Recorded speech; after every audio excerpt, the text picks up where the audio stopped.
105. jelese dersi Sunen-i Tirmizi'den. Belki ahirki jelese dersi Sunen-i Tirmizi'den. Nahmedu ve nusalli ala Resulihil Kerim. Resulullah sallallahu aleyhi ve sellemin mübarek sözlerinin cehennemin hakkında aydan sözleri. O bir gece son ahirki jelesesi Allah Teala tevfik versin karar verdi şembeden yankı zadu talibini ders alma olduk. An Ebi Hureyre radıyallahu anhu an Resulullah sallallahu aleyhi ve sellem.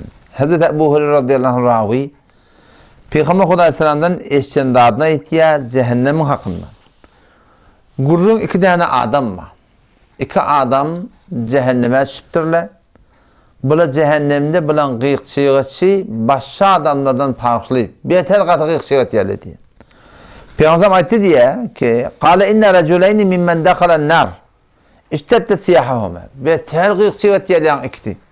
Fakal Rabbu Tebareke ve Teala Allah Tebareke ve Teala sonuna yankılan beter edafa gıyıkçıyıqçı. Hemmette yanıp tuğ gıyıkçıyıqçı ya. Ama ikide beter gıyıkçıyıqçı ya. Allah Tebareke ve Teala ayette diye ahricuhuma. Çıkarın şu iki nefer deyip de cehennemin odundan. Felemma uhrica kâle lehuma li ayyi şeyin iştedde siyahakuma. Vakti ki cehennemin odundan çıkarılır diye Allah Tebarek ve Teala'nın huzuruna getiriyorlar. O zaman ne mesela gıyıkçıyınız? Başladığından beterken gıyıkçıyınız. Bu form gıyıkçıyınız fethedip de varahim. Bu form hak etmekliğini ne mi deyip Allah Tebarek ve Teala soranna ola ayetli diye fealna zâlike li terhamena. Ya Rabbi Allah biz form idafa gıyıkçı ettik. Ta ki bize rahmet ediyalak diye. Sondan umidvar olup ya Allah sonra gıyıkçı ettik diye diye. Feyekulu Allah Tebarek ve Teala sonra ayetti diye ki kâle rahmeti lekuma onun benim rahmetimizin iki neferi deyip diye. Yönü etmelişinin neyme en tentelika siz barın gidin ve tulkiye enfesekuma haytu kuntumen minennar. Eyni evvel cehennemin odunla nerede olsan benim rahmetimizin iki neferi yönü desturşi barın eyni önkü cehennemde nerede olsan ödün yamaçlarına şöyle oklan deyip. Sondan yankılı uğradılar diye feyulqi ahaduma nefsehu yankılan birden bir çalamcak ödünün cehennemsin okla kanım şu en güzel vardı Allah Tebarek ve Teala emrine çünkü Allah Teala'nın aydını edildik direkti o tarafta ona tavukluk talamatlık var kullen cehennemin odunun eserini Huday Teala ayırıptır şurada ve yakumul ahir fe la yulqi nefsehu o biri durdu diye cehenneme ödünü oklanak Huday Teala bar oklan benim rahmetimizin ikinize deyip de o biri şu başını okku diye Huday Tebarek ve Teala cehenneme ona diye bu diyalog etti diye. Bu biri oklaman berdi top tomulttu Allah Tebarek ve Teala sonra soruyor ma mena'aken tulqi nefsek. Sen ne diyordun oklamadın? Onu ayıttı diye sen yoldaşın adını okku diye sen ne diyordun oklamadın? Onu ya Rabbi Allah la ercu la tu'idani fiha ba'de ma ahrajtani. Ya Allah ben umid ettim ki sen beni çıkardın. Çıkarandın sonra yamaçtan hemen orada oklamarsın deyip ben sonundan umid ettim. Sonundan şimdi oklamadım. Senin umidi var varıp Allah Tebarek ve Teala iki nefer aytacak ki benim rahmetim leke ricavuk senin umidin senin için yani niyetini oraya Allah Tebarek ve Teala senin rahmetini salacağına ayt ya yankini. O zaman ikiniz de barın benim Allah'ın rahmeti bilen cennete gidin deyip iki nefer de şu tuğratında yamaçlardan cennete salacak diye. Yani Huday Tebarek ve Teala ehli imanı şu tağda çın iman bilen geçen adamları bir en tek bahane bilen en tek bir dağıp bilen ne edecek? Huday Tebarek ve Teala bağışlayacak. Hem sanki geçen hadisi de geçti ki Allah Tebarek ve Teala ehli tevhidi cehennemde yakacak günahlar derekli. O adamları ki doğru iman bilen gidiptirler. Yani doğru iman bilen gitmek şartta. Şunu okudum ya dün okudum. Mevlana Mehmet Ömer Serbazi rahmetullahi aleyh yankı Peygamber Huday Aleyhisselam'ın yararlarının birine aytı ya. O zaman yankı ahir ömrü cavan oğlan birden de malakım yaman yağdaya çıktır. Ölecek. Peygamber Huday Aleyhisselam'ın hemtayilerinin Peygamber sana haber veriyor ki falan hemtayamız cavan oğlan ölecek olpeti diline kelime gelen aktı ya. La ilahe illallah gelen aktı. Yani her şey ehli tevhidden şey. O zaman Peygamber yanında vardı diye ne oldu? Onu ya Resulullah dilim ağır dilime kelime gelen aktı. Yani kelime la ilahe illallah şimdi yenilecek kelime. Doğadan imirlana ki aydanda. O zaman Peygamber Huday Aleyhisselam Allah Tebarek ve Teala yüzleniyor. Ya Allah'ın nemeti var. Nemi müşkili var? Belli oluyor müşkil neynehin demiştik. Neynehin ediyet beriptir. Neynehin getirildi diye adam. Ama neynehin de ittiği şeyle tensinden nemer? Narda mı onu narda? Nem için narda? Onu enti zaten çüreyim. Vurdu ben burnumu ağrıttı dişimde de ödedi. Dişimde ödedi. Mesela narda. Piyasa ona bağışta tenşin diyor. Ben bağışlayacak kayıt. Bağışta yok bağışlayacak ya. Bağışta bundan oda görecek. Ne moda ben bağışlayacak ya diyen kurun ayt diye. Onun sonra gidin odun getirin diye Peygamber sen. Odun getirerler. Ne bir taqat böyle ne edecek bunu? Onu oda koyacak diye. Sen böyle edip durursun bunu ne bu cehenneme giriyor.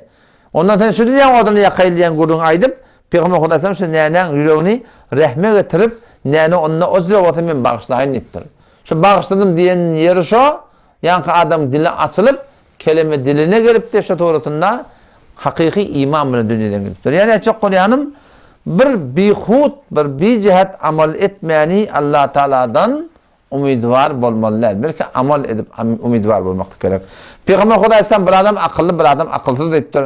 El-keyyisu men dâne nefsehu ve amile lima ba'del mevt. Akıllı adam ol bir adamı ki men dâne nefsehu. Öz nefsini şeyle kadar pesilttin.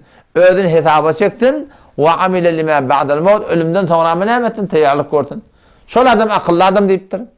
Vel acizu akılsız adam ol bir adamı ki men ittebe'a nefsehu ve heva öz khahişatlarının yedina. Öz istediğine öyle yaşıyor. Hudayın istediğine işi yok. Hanımadan istediğine öyle yaşıyor. Şeriatın istediğine işi yok. Ve temenni alallah. Yine Huday'dan ne umidi var? Ay Allah bağışlar beni. Şol adamı Peygamber Huday'sam akılsız kelleti işleyen akşam deyiptir. Şu önemli deyip günah edip Huday Teala'dan han tamam olmaklık nihayeten bir cüret. O da hayata bir günah biliyor. Bir günahla o Yakup adam müptela olup dursun tenini. Hiç ben bazen camide koyuyorum eline sigar koyup o kaygısız onun kaptalını koyup xiyabarlarda aylan ketip. Sen de müptela oldun sigara, müptela oldun nahta, müptela oldun tiryeke. Şoňa men hayata bir günahdan müptela oldun. Sen mesela günahlan. Hop sen şunu lağal qabatdetsin. Bir yekelikde ya Allah men müptela oldum ayrı bilmeyen nun. Temen bağışla diýsen. Peygamber Hudaýsa näme diýär? Kullu ummeti muafiyan. Men ummatynyň hemmetin Allah taala afw etse amal edipdir. Illal mujahilin. Meger aşkar günah etýärler diýär. Aşkar günah etme. Aşkar günah näme biliyor? Taqqalyň murtun bolmaslyk. Şuda aşkar günah biri. Ki bu kumlar hem olatlar aydılmadan bizim cemaamız arada ben ağam etýärdi dogrun bilisi ağammadı. Homma hey täji hem adamlar haram et ketýär diýär da. Men näme diýim men dedim. Şu adamlar hem haram et ketýär. Maňa gen galy. Men näme diýdim haram et ketýär men dedim.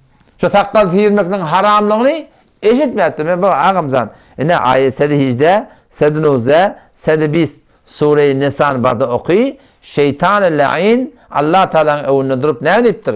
وَلَا أَمُرَنَّهُمْ فَلَيُغَيِّرُنَّ خَلْقَ اللّٰهِ Ey Allah men senin bendelerine destur veririm diye. Ne mi destur verecek? Şeytan destur veririm diye. Şeytan mesela yol kokudur diye. Senin bendelerine yol kokudur. Ne mi yol kokacak? وَلَا أَمُرَنَّهُمْ فَلَيُغَيِّرُنَّ خَلْقَ اللّٰهِ Allah'ın yaradanını ütkettiğim ben destur veririm diye. Zenadan kaçalmaklık haram ne mi deyip? Allah şunu yaradıptır da biliyor. Şonu ütketmeklik, Allah'ın yaradanı ütketmeklik. Sen şu an en tezlik dinadan enine kıl olsa burada bolsa, o dinadan da burada çıkıyor da. Ama sen şunu dol ayır deyip durun. Ne deyip ya erkek yalak ayırsana bunun diye. Şu erkek takkal, erkeğin koluna şu şey diye şeyden. O şu da erkeğin takkalını ayırmaklık, Allah Teala'nın yaradanını ütketmeklik şu. Murtuna kısaltacak, murtu Peygamber'den kısaltı deyiptir. Şunun için kısaltıyor. O şu da açık Kur'an'ım Peygamber sen diye de men ummatım Allah'ta da hemmetin mağfiret ede amaçlı deyiptir. Meger aşkar günah etýärler. Sen günah müptela bolupdyň, lağal penhanidet, istiğfar et. Ýa-da müptela bolup müptela bilen men bagşa meni toga etmekdik gaw. Yan kılar Allah tebarek ve rahmatyny tatyp jennete saljak. Peygamber Hudaýsa başga hadisinde aytdy: "La yahrujanna qawmun min ummati minan nar." Menin ummatymdan bir kavmi cehennemden çıkarılacak. Allah tebarek ve rahmatyny çıkaracak. Olar ne yapar? Bir şefaati meni Resulullah'ın şefaatinin bereketine yusemmunel cehennemiyin. Olar cehennemi diye aytýarlar diyor.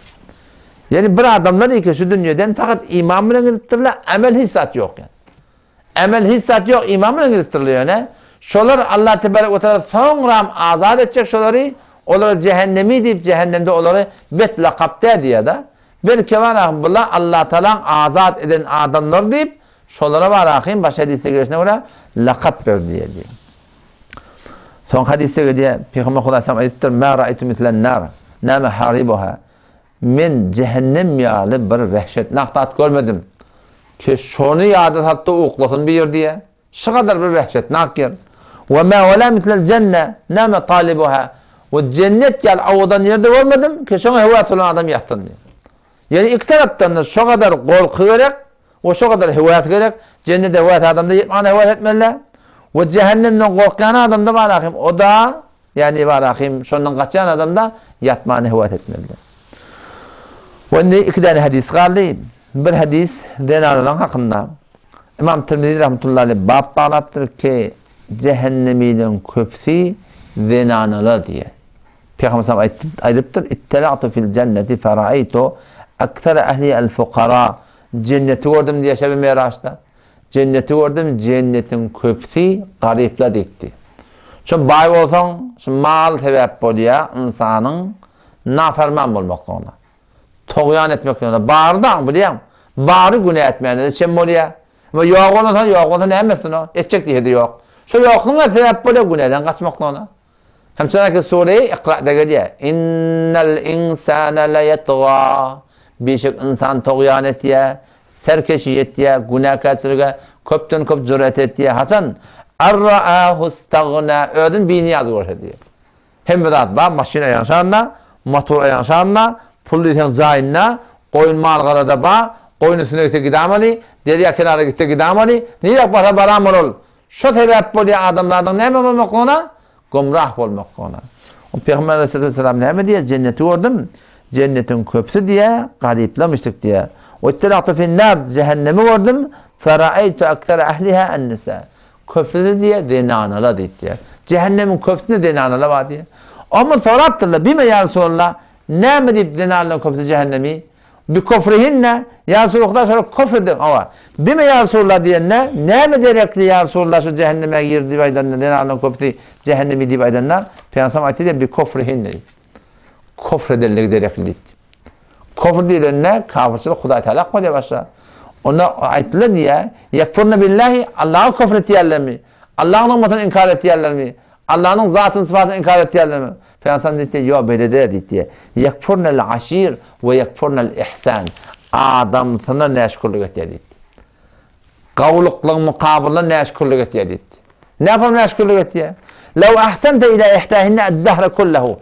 Eğer sen zenana diye bir ömür yaxşılık ettik, doğru yaxşılık etmeyerdin.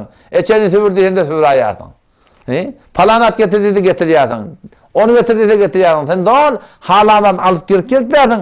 Tümma rahat minke şeyen. Toram ehyanan arada bıçı diyenini etmeten kendine bir entecik bir narasılık görse, şunu köpleden anla şeyle. Ne mi divet yedi? Ma ra'aytu hayranı. Tenden asan bir yaxşılık göremek divet yedi. Denarlarda köpleş ahlak var. Yakfurna'l aşir. Adam sana naşükür. Ve yakfurna'l ihsan. Kavluklar var ahim. Kullem mana naşükür. Yaxşılık ediliptu. Ehyanın aideyle sen bir sebep dinletmeden sen aslen dinlemen hayır olamak. Sen aslen diyemeden aktifte var ahim. Köp denarlarla şu hakkında şey deyip naşükürler. O sebep oluyor. O şey naşükürlük sebep oluyor. Cehenneme girmek. Şu hakkında ayarlı olmamız katışın hakkında korkmalıyım. Ve ahirki hadisi kâle Resulullah sallallahu aleyhi ve sellem Peygamber ayettir ki ala ukhbirukum bi ehlil cennet men cennetin ehlinin ne yaparım kılık fatihette bolyanı aydayım deyip. Ehli cennetin köftü ne yaparım adam olacak? Peygamber ayettir kullu da'ifin her bir zayıf adam muteda'af adamdan hani zayıf bildiler o. Ay mınnâgi bıcağa zâgi ken göre gelmeyen adamlar ama Hudaý Teala'nın yanında şeyde bir adabı var. Lev aqsama alallahi la abarrahu. Eğer bu vakitte qasam iste, Hudaý Teala şon qasamını niye? Şon qasamını oraya amel etdi. Ama ana farazen iki nefer vuruşupdu. Vallahi ona şey yarışmalı ise Allah Teala şu iki adam yarıştırıyor diye. Şona meneş haydi burada da qasam iste. Vallahi ona şiir 5 ton veriyor diye var ahi. Hudaý Teala şeyle bir Hudaýlıkta benneler var diye. Şolan qasamına oraya Allah Teala muamelet yedi. Şeyle bir zayıf adamdan zayıf diye. Yöne Allah Teala'nın yanında makbul adamlar. Eğer Hudaý Teala qasam etse Allah Teala şu an aydan ne oraya işini doğruluyor diye. Sonra bunların ehli cennetin adamdı. Ala ukhbirukum bi ehlin nar. Peygamber Hudaý Selam aydı. Cehennemiyle ne yapalım aydın mı? Kullu utullin bir serkeş adamlar var. Hudaý bilen işi yok, Peygamber'in işi yok, din bilen işi yok. Cevvad, mutakabbir, qarnı uluqon, semir Kuleboy deyiptirler. Qarnı uluqon, yürüyünü tekabbür bilen yürüyor. Milletin arasında şol adamlar cehennemi deyiptir diye. Şu adam var akım ödümü değil. hatta imkan pethetmeklik gerek ki şeriatın hata mukabilına, doğru egriň mukabilına, sen adam bilen tarapda, sen Huda bilen tarapda, bir hak yapın mukabilına pethetmeklik gerek. Aýtýanyň hak diýip de bar ahym şu doğrultunda şu zatlar boýlanmaklyk gerek. Allah tebaraka ve teala kabul etsin. Vesselamu aleykum ve rahmetullahi ve berekatuhu.